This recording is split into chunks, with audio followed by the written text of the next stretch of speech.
Every month, you tell yourself the same thing. This month, I'll be better with money. And then you're not. And the confusing part isn't that you spent it, it's that you can't always fully remember why. It wasn't one big decision.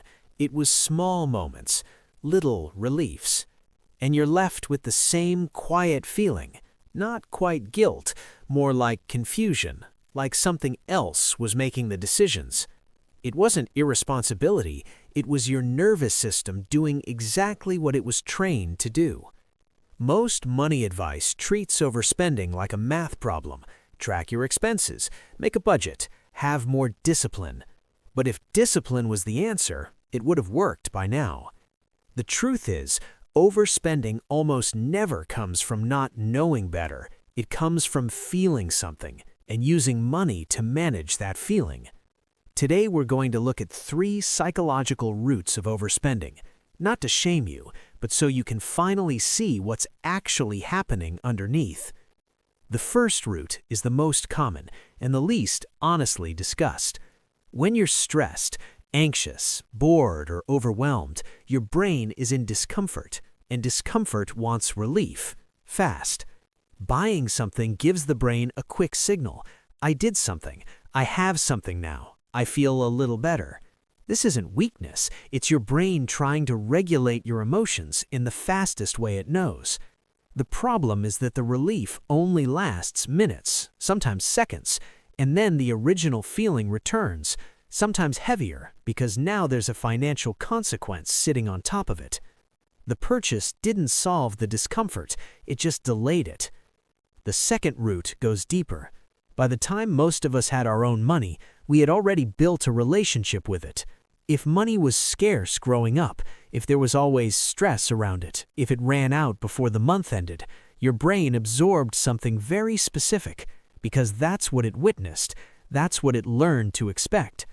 Or maybe it was different for you. Maybe money was used as a substitute for comfort, for reward, for things that were harder to give. And so spending became the way you feel taken care of. These beliefs don't announce themselves. They run in the background, quietly shaping every financial decision without asking permission. This is why telling yourself to just spend less rarely works. You're not fighting a bad habit. You're up against a belief system that's been running since childhood. The third root is the most surprising one. The dopamine, the chemical that makes spending feel rewarding, doesn't spike when you receive the thing.